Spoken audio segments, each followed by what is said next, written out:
ఆయన జగన్మోహన్ రెడ్డి గారు పార్టీ పెడితే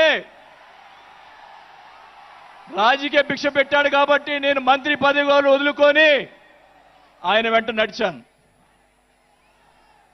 నేను 4 సంవత్సరాలు మనోహర్ గారికి తెలుసు, 4 సంవత్సరాలు మంత్రి ఉంది నాకు. అయినా కానీ నాకు రాజకీయ భిక్ష పెట్టాడు కాబట్టి, మానవత్వం అనేది ఉంది కాబట్టి నేను ఆ రోజు ఆయనకి తలిచాను. కానీ ఏం జరిగింది? నాకు మంత్రి వదిలిపెడితే మంత్రి ఇచ్చి మంత్రి తీసేశాడు.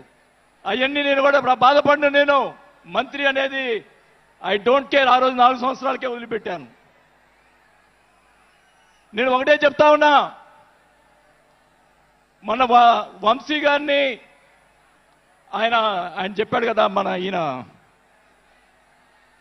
సినిమా యాక్టర్, ఆయన పేరేంటి, పోసాని మురళి గారు, వాళ్ళని అరెస్ట్ చేస్తే ఈయన పోయి జగన్మోహన్ రెడ్డి గారు పోయి వాళ్ళని పరామర్శిస్తాడు.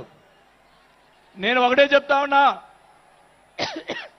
రఘురామకృష్ణరాజు గారిని నిన్ను ఏదో మాట్లాడితే ఆయన లోపల పెట్టించి కుదగొట్టించి కాలు చేతులు ఎర్రగొట్టించి లోపల పెట్టించావే. 17 సంవత్సరాలు ముఖ్యమంత్రిగా చేసినటువంటి చంద్రబాబు నాయుడు గారి కుటుంబాన్ని, భార్య గురించి మాట్లాడితే వాళ్ళకి బాధ కలగదా అని అడుగుతా ఉన్నా.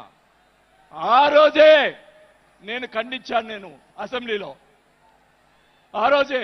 అలాగే మన నాయకుడు పవన్ కళ్యాణ్ గారు, ఆయన గురించి మాట్లాడావు పోసాని మురళీకృష్ణ గారు. ఆయన కళ్ళైరు చేస్తుంటే లక్షలాది మంది జన సైనికులు నీకు తుప్పు తుప్పుగా రాలగొట్టేవాళ్ళు. ఆయన మౌనం వహించారు. నేనైతే చెప్తా ఉన్నా, కుటుంబాన్ని అలా మాట్లాడారు కాబట్టి వాళ్ళని 9 నెలలు, ఇంకా 9 నెలల తర్వాత అరెస్ట్ చేశారు.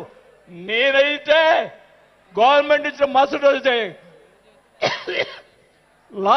లాఠీతో రాలగొట్టించి లోపల వేయించేవాడని కూడా ఈ సభకు అర్థం చేసుకుంటా ఉన్నా.